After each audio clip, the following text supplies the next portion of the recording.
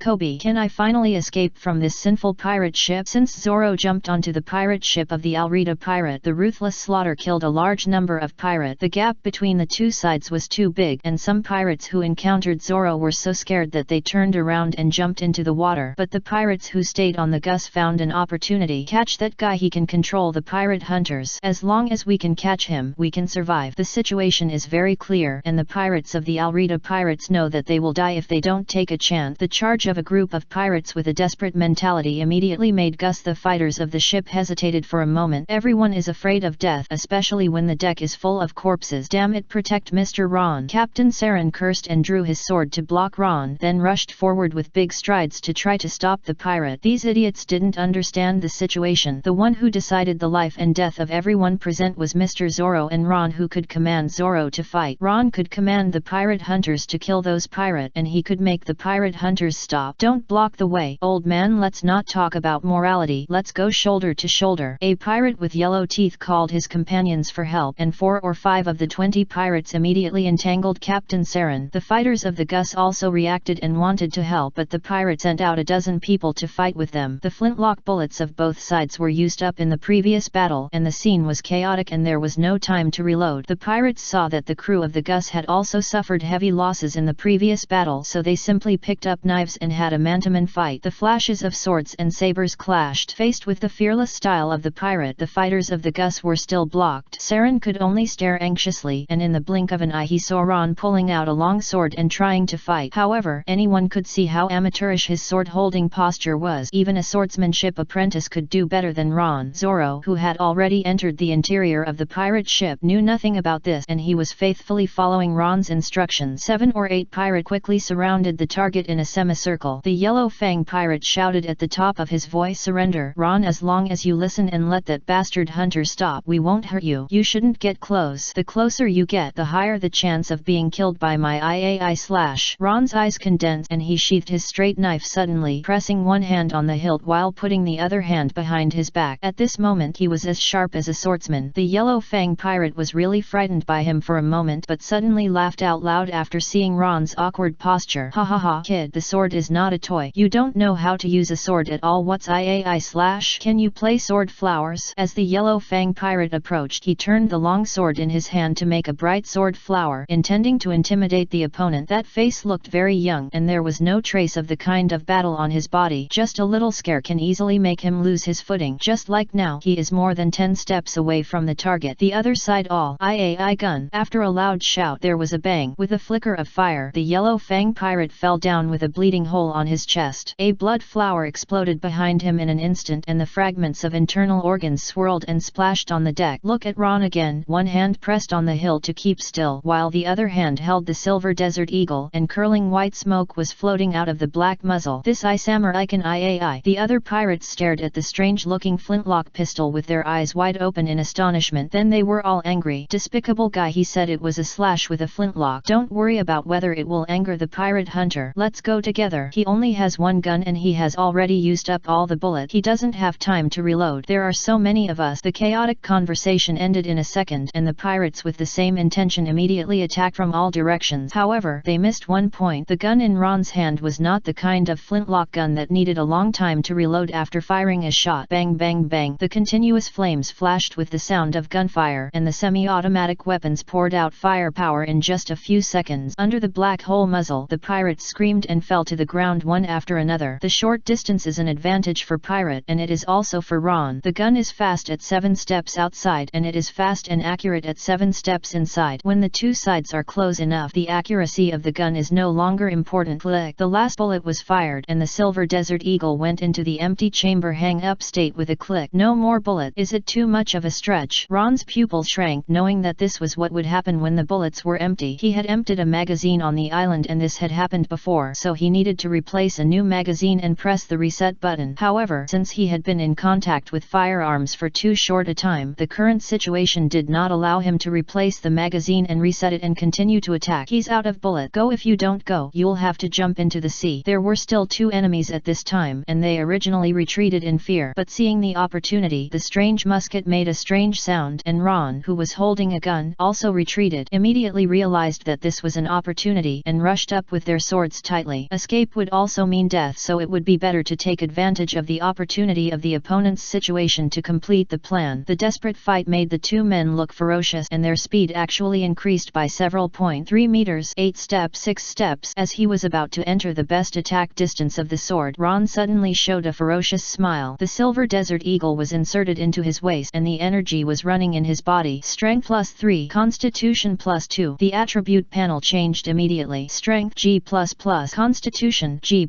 The indestructible body of a boy. Chapter 19. Who else? The increase in chi took effect quickly. Ron felt his body burning, as if it started from between his legs and spread all over his body. It was as if hot magma was injected into this body from the void, and his skin was red and cracked, revealing a trace of golden light. The brilliant golden light flowed out, covering his whole body, and the golden light covered his whole body. Snap! Magic trick! Fire snap! Accompanied by the sound of snapping fingers, a ball of fire suddenly appeared and hit the face of the nearest pirate, and the hot and high temperature flame made him scream and retreat. Come on, let's fight to our heart content. Ron, who was covered in golden light, had a murderous look in his eyes, holding a straight knife and shoulder slamming into the second pirate. Sparks burst and fell, and the sharp blade cut him and immediately rolled the blade. The latter couldn't bear the force and was knocked to the ground, and the straight knife pierced through his chest in an instant and nailed him to the ground. Amid the pirate's screams, Ron quickly turned around and raised his arm, and the sharp sword slashed his arm with a trembling sound. The pirate's pupil shrank, and a swift hunch hit the side of his head. The bulge of the middle finger hit his temple, and the pirate fell down with red eyes. The battle that ended quickly made the pirates who had hope blinded, and their heart seemed to fall into an ice cellar. Who else? Ron stretched out his hand and pulled out the bloody straight knife and inserted it on the deck in front of his feet. The arrogant eyes swept over the pirates who were still resisting, like a sharp sword piercing their heart. Go! I don't know who shouted, and the pirates on the Gus jumped off the ship and fled. There was no way to survive if they stayed, but jumping into the sea might give them a glimmer of life. It's over. Captain Saren collapsed on the ground with blood all over his body. He couldn't hold on under the siege. I didn't expect that. The employers in the duo were not good people either. A round of killing scared away the pirate. Captain, don't forget our deal. Ron walked over coldly, holding a bloody straight knife in his hand, and the scarlet blood dripped from the tip of the knife onto the deck. At this moment he looked very oppressive. I know. Captain Saren swallowed his saliva and agreed repeatedly, his eyes falling on the weapon on the other's waist. He had seen it before and thought it was a toy, so he didn't let Mr. Ron put it and the crossbow in the room together. Now Now it seems that it's a good thing that he didn't find it to be a weapon. Will there be any problem? No. If you are worried, I will prepare the reward immediately. Captain Saren stood up immediately. There would be no problem with the reward, because the money was originally used by the Gus to spend money to avoid disasters. After all, the main purpose of this ship is not to transport goods. It is to take those bored noble children out to sea for fun. Safety is the most important thing. That's good. Ron nodded and left, finding a secluded place to reload the magazine. He was not fast, and it took him more than 10 seconds to reload the magazine and keep it ready to fire at any time. After all, he was not an ordinary person who had received orthodox training, which was why he would not reload during combat. It would be great if there was an infinite bullet Desert Eagle. This thing is really powerful. Ron put away the silver Desert Eagle and checked it when he passed by the body he had shot dead. The muzzle in the front was very small, but the muzzle on the back was the size of 2 fists. Ron couldn't help but think of P.S.'s word. What do you want it for? Use it to shoot elephant. Theoretically speaking, the recoil of a pistol of this caliber must be huge. It is difficult to use without perfect training, but whether it was when he first got it or now, Ron did not feel too much difficulty. It was just like playing a game, and he would be able to do it after a few tries. The dream of a gun battle for 300 million mice is Crossfire because it comes from that fantasy world. Ron thought so, exploring the mystery of the dimensional roulette as much as possible. The crew of the Gus was also cleaning the deck and throwing the bodies into the sea. Some crew members were patrolling the interior of the hull to prevent pirates from hiding, and some fighters boarded the pirate ship to see if there was anything they could do to help. Ron thought about it and boarded the pirate ship. This place is different from the vast deck of a merchant ship. There are many cannons on the not so large deck. The ground was full of corpses lying in all directions, and blood-red streams were flowing freely. Ron pinched his nose and frowned to observe, and then found that the corpses were actually still breathing. After Zoro chopped down these pirates, he did not deliberately make up for them, but killed them all the way to the lower deck. Mr. Ron, what do you see? The Gus fighters wearing sailor uniforms also discovered this, and they stared at the dying pirate. Too many companions died in this attack, and no one was willing to let these bastards go. It is God's business to judge their sins. All you have to do is send them to see God. Ron glanced at the chest of the fighter who led the questioning. A silver cross flashed in the sun. Speaking of which, there seems to be religion in the world of One Piece. For example, the guy who plays with scarecrows. Thank you. The leading fighter expressed his gratitude because this pirate ship was nominally his trophy. Everything on the ship should be disposed of by the other party, including these dying people. I'm going to find Zoro. You guys can do whatever you want. Ron left immediately, and the sound of swords hitting flesh rang out behind him. He walked along the corridor into the interior of the pirate ship and finally found Zoro on his way back in the bottom cabin. Are all solved? Those who dared to block the way have been solved. I don't know about the others. Zoro's face was as cold as always, and he reported the progress of his task completion truthfully. Then never mind. Come with me to the captain's room. Ron rubbed his hands excitedly. Wasn't it for the treasure here that Zoro took the ship, including the fainted Alrita, who could also be sold to Captain Saren? And this pirate ship is also valuable, and ships can still be sold for more or less in the context of the Great Pirate Era. In short, a wave of fat. Oh, Zoro responded and walked in front of Ron to lead the way. However, when returning to the upper deck, some unexpected situations occurred. A group of Gus crew members surrounded a pink-haired boy who raised his hands, and Captain Saren also appeared in the middle, looking hesitant. Captain Saren, what happened? Ron asked curiously. Mr. Ron, I'm here to fulfill my promise. Captain Saren, who had just come over, immediately put on a flattering smile and handed over a large suitcase while approaching. Wait a minute. Ron opened it without hesitation and counted the banknote. After determining the amount, he handed the suitcase to Zoro, who took it with a helpless look. He felt like a bag-carrying boy. What about him? Ron pointed to the pink-haired boy who was surrounded and had some guesses in his mind. Kobe, a character in the original story. There were many characters who appeared at the same time as him in the early stage, but they were all eliminated in the story version. Subsequent supplement. Seeing that readers are very resistant to this character, Aaron kicked him out after the script, and there happened to be a superior body Nami to replace him. Chapter 20 Superman Kobe who works 100 times harder. Chapter 20 Superman Kobe who works 100 times harder. Kobe is the only exception. He became the disciple of the Navy hero Garp. It took only 2 years to become a strong man who can adapt to the version and finally shine in the progress of the comic. In layman's terms, he can be called Superman Kobe who works 100 times harder. The kind certified by Taiba. That's it. Saren first looked at Zoro in awe, then pointed at the pink-haired boy who was surrounded. Kobe, that boy called himself that. He said he was kidnapped by Alrita and brought to the ship. The man who was forced to work as a handyman for these pirates was previously an island resident of the 56th Navy branch. We are considering whether he deceived us in order to survive, but now that you are here, it is up to you to decide. Captain Saren took a step back. The bloody smell on Zoro's body tingled his scalp, but he continued to smile. Saren's attitude at this time was much better than before. Kobe? Ron approached with interest, and a group of Gus sailors separated consciously. That, I'm really not a pirate. Kobe kept his hands raised tremblingly, trying to explain that he was not a pirate. Explanation is a cover-up, and cover-up is the fact. The fact is that you are a pirate, and you should be dragged out and shot for 5 minutes. Ron showed a nasty smile, intimidating this extremely young guy. A teenager, should be younger. Kobe looks too thin now. It is impossible to judge his approximate age. He looks very timid and has many bruises on his body. Perhaps it is because of this pitiful appearance that Saren and others hesitated to kill him directly. I really am not. Kobe trembled and fell to his knees on the ground, wanting to cry without tears. Just out of the wolf's den. Is this into the tiger's den again? The boss came, and the boss killed those pirates. Kobe thought that he would be rescued by the boss next. In the end, the boss wanted to kill him. So was this rescue solved? Anyway, he would die, so the boss came in vain. I can swear that I am really not a pirate. Kobe tried hard to explain, and then saw the boy in front of him laughing. Okay, no need to explain. Ron waved his hand. The smile on his face gradually disappeared and turned cold. You have only two choices. One is that I will kill you now, and the other is to defect and become my subordinate. He pointed the silver desert eagle at Kobe's head and looked at his pale face, then laughed again. Haha, you are really timid. Okay, I know what your situation is. You went out to sea to fish and were caught by pirates and used as a handyman. Kobe didn't speak. Fear was still running wild in his heart and making his body tremble. After a while, he spoke with difficulty. Is that so I don't have to die? I still want to go back to see my family. Since you are not a pirate, you have no way to die. Ron put away the desert eagle, touched his chin and stared at Kobe. But you can consider joining me. Let me introduce myself. My name is Ron. I am an adventurer who goes out to sea. We are currently in need of someone who knows navigation knowledge to lead the way. You are a good fit. Just consider this as repaying the life-saving favor. In fact, he had the idea of accepting Kobe.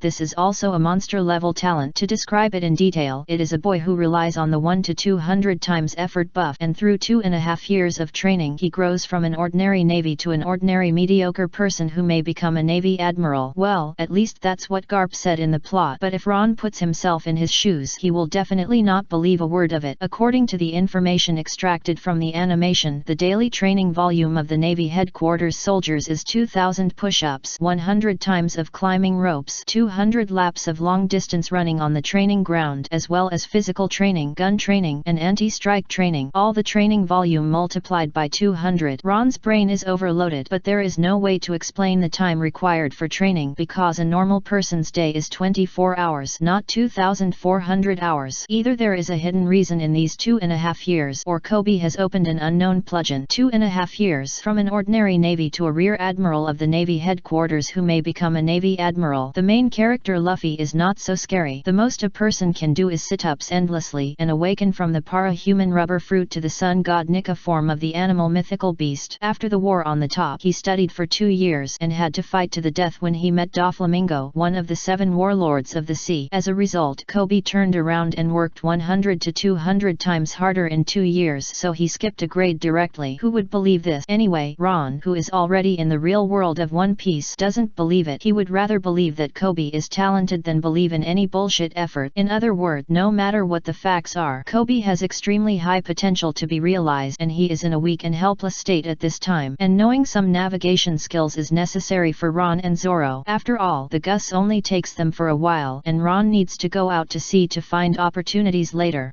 But I want to report to the naval base. Kobe hesitated, and then saw Ron smiling and reaching out his hand. He pulled out a weapon similar to a musket again, and pointed the black muzzle at himself. I understand. Kobe nodded sincerely, with a sincere face. I will repay you, Mr. Ron. Very good. You stay here first. You keep an eye on him. Zoro, let's go. Okay, Mr. Ron. Ron had no intention of continuing to entangle here, and after greeting Captain Salen, he went to the captain's room. The valuable treasures of the Alrita pirates are all here, and there is no drama of burying them on some broken island. After all, Alrita is a pirate that has risen in recent years, and the retreat is something that only old pirates need to think about. The valuable things are hidden in the storage room in the captain's room. Swish! The sword flashed, and Zoro withdrew his sword expressionlessly. Ron stepped forward and kicked open the iron door, walked in and inspected the spoils. There were a lot of spoils, more than one could imagine. A small pile of gems, gold jewelry, and dried blood on them. A box of gold coins. The golden light almost blinded Ron's 2 4K dog eyes the moment it was opened. There were also hundreds of thousands of Baileys scattered here and there. It seemed that the Alrita pirates had just made a big deal not long ago, and they had not had time to exchange the spoils for money to spend. The smaller number of Baileys should have been distributed in advance. After all, no matter how powerful Alrita is, it is impossible for other pirates to work for nothing. It was distributed. Zoro, can you see how much money these things can be exchanged for? Ron rubbed his hands and asked Zoro beside him. Zoro shook his head. I don't know this. What I am best at is catching pirate for money. Chapter 21. I prefer to leave others with no way out. Really? Okay, you stay here. I'll go talk to Captain Saren. Ron asked Zoro to stay on the ship with the reward, preparing to discuss a big business with Captain Saren. The harvest here is only part of the expected. Alrita's head is also valuable, and this ship needs at least 20 people to start. The Gus was busy at this time, and most of the crew were cleaning up the bloodstains left on the battlefield. The bodies of the pirates were thrown into the sea to feed the fish, and the most dangerous Alrita was tied up tightly with heavy iron chains. The crew of the Gus who kidnapped her hesitated for a moment and treated her injuries. It's not about humanitarianism, but they all heard Mr. Ron shouting to save the other person's life. It was also because of these things that the men and women in gorgeous clothes could no longer be seen on the deck. They all hid in their rooms, and no one had not notified them yet. The only exception was Sir Beck, who was protected by the Span swordsman, who was talking to Captain Saren with excitement. He can't stay on this ship. The fishmen will cause trouble for us. What? Your opinion is not important. I am the actual controller of the Gus. Saren, don't forget you work for my father. Sir Beck's voice was so loud that all the crew members around the deck heard it. Naturally, this also included Ron, who approached quietly. He pulled out the silver Desert Eagle with a smile, and suddenly interrupted. Hey, isn't this Sir Beck? Have you eaten? If not, how about trying my bullet? The atmosphere on the deck suddenly froze. You don't come over. I am a noble of the Kingdom of Goa. Bex shouted loudly while retreating behind Captain Salen. His guards were wounded in the battle and went back to bandage. Otherwise, why would he be afraid of a bastard? Even if Span was there, he would not dare to provoke the other party because of his weak legs. Just now, Bex witnessed the whole process of the battle. According to the record, Alrita, who had destroyed more than a dozen merchant ships and directly caused the bankruptcy of 3 chambers of commerce, was so powerful. As a result, she lasted less than 3 rounds in the hands of the pirate hunter. The most terrifying thing is that the pirate hunter still obeyed the orders of that bastard,